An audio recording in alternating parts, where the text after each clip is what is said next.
in terror, yet again Syrian children face the traumatic realities of a nearly 6-year-long war.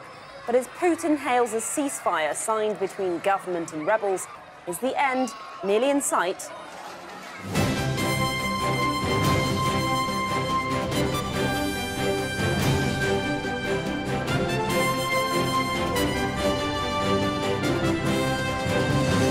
Good evening.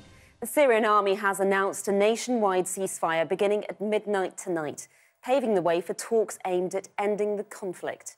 Russia and Turkey say they'll guarantee the truce, which includes 62,000 opposition fighters across Syria, although not so-called Islamic State.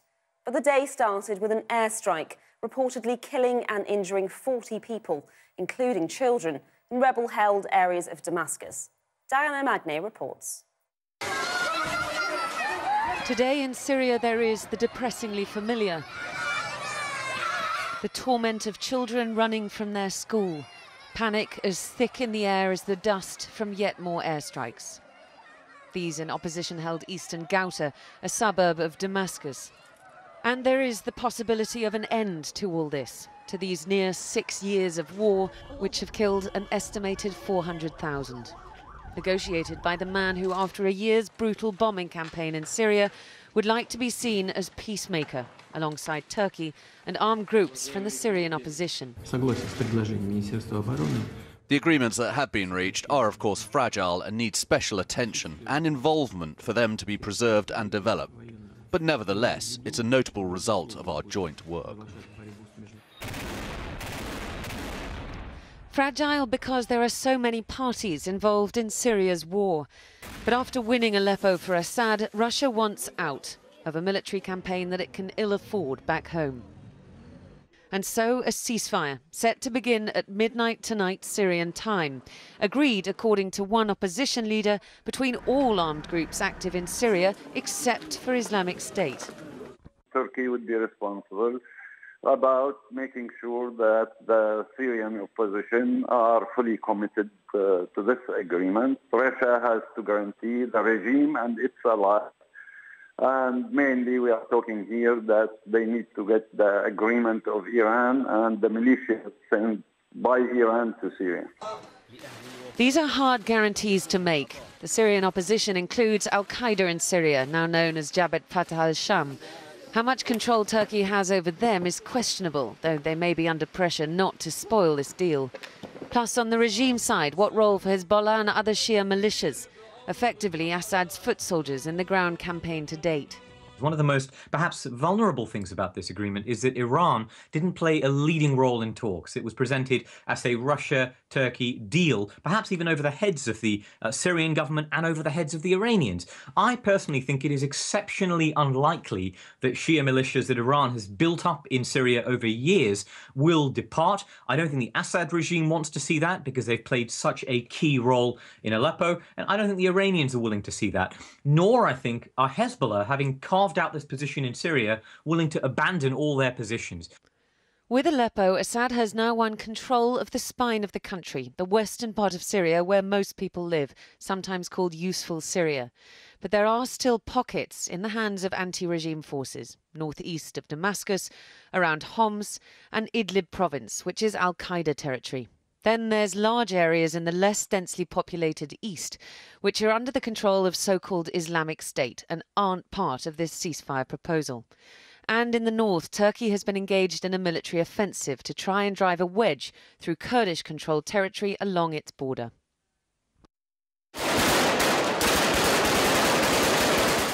There are so many front lines, so many players and so many competing interests in the Syrian conflict. And ceasefires, the last in February, haven't lasted long in the past. This time, though, for all the parties involved in this deal, the US and the UN were not. Squeezed out by the Middle East's new power brokers. Well, the US President-elect Donald Trump has answered a few questions from journalists at his Mar-a-Lago resort in Florida, alongside boxing promoter Don King. He was asked about President Obama's threat to impose sanctions on Russia for meddling in the US election with cyber hacks. I think we ought to get on with our lives. I think that computers have complicated lives very greatly. The whole age of computer has made it where nobody knows exactly what's going on. We have speed, we have a lot of other things, but I'm not sure you have the kind of security that you need. Hollywood star Debbie Reynolds has died of a suspected stroke just a day after her daughter Carrie Fisher passed away. According to her son Todd, she said, "I want to be with Carrie," and then she was gone. Reynolds, who was 84, first rose to stardom in Singing in the Rain, later earning an Oscar nomination for her work. Good morning. Good morning. We've talked the whole night through. At just 19, Debbie Reynolds won the Heart of America, playing the lead female in the film Singing in the Rain. Unusually, she hadn't had dance training before being cast in the role. She went on to star in more major films, becoming an icon of the golden age in Hollywood. Sure, I'm tuckered, and I might give out, but I won't give in. Off-screen, Debbie was divorced 3 times and had 2 children with her first husband, the singer Eddie Fisher, who later left her for a friend, Elizabeth Taylor. Debbie's daughter, Carrie Fisher, followed in her acting footsteps, becoming a star in her own right, playing Princess Leia in Star Wars. The duo lived next door to each other in Los Angeles. Mommy, I'm home. You cannot keep that phone. It's ridiculous. That's from the early 90s. And were often together at red carpet events. I'm very proud of my daughter. She is wonderfully gifted and a very special daughter. She's a great talent. In recent years, Debbie played the role of Grace's mother in the sitcom Will and Grace, depicting a sometimes fractured daughter-mother relationship. That role wasn't unfamiliar to Reynolds. In Fisher's 20s, their relationship was tense, as depicted by Meryl Streep and Shirley MacLaine in Postcards from the Edge, an adaptation of Fisher's semi-autobiographical book. My daughter doesn't like it when I talk. Carrie died 2 days ago after a heart attack just before Christmas. Aged 84 and apparently unable to bear the pain of her loss, Reynolds suffered a stroke after supposedly discussing her daughter's funeral arrangements and died just a day after her daughter. Last night, people gathered to remember Carrie Fisher, holding lightsabers in the air as a nod to her role in Star Wars. But today, people remember her mother, Debbie Reynolds, who carved out a path in Hollywood more than 60 years ago.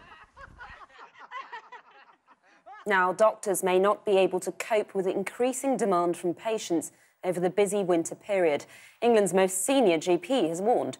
Helen Stokes-Lampard said some people were waiting for weeks to see a doctor with potentially serious consequences. Jane Deeth has this report. GPs do 90% of the NHS's work, but a top doctor says they're going under, sinking through chronic underfunding and a shortage of staff. I'm afraid there's no appointments left for today. Our first pre-bookable is on the 9th. And when people are waiting 2 to 3 weeks to see the doctor about, say, a lump or high blood pressure, they could end up seriously ill in hospital. My fear is that patients with chronic long-term conditions are going to be pushed to the back of the queue.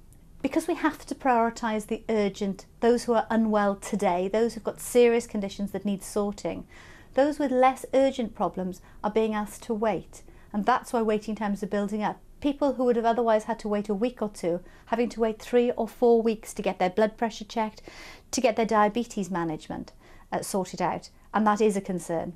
GPs are trying. They're flat out. On average, they see between 40 and 60 patients a day.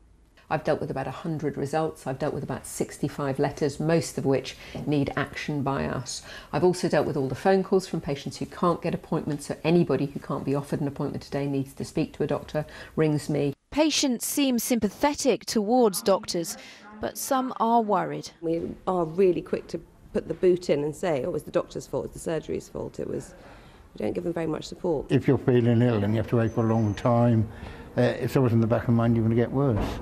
You can't just say, oh, you're only having 5 minutes, because sometimes there's quite a concern that you need to discuss. So, yeah, it's worrying sometimes, yeah.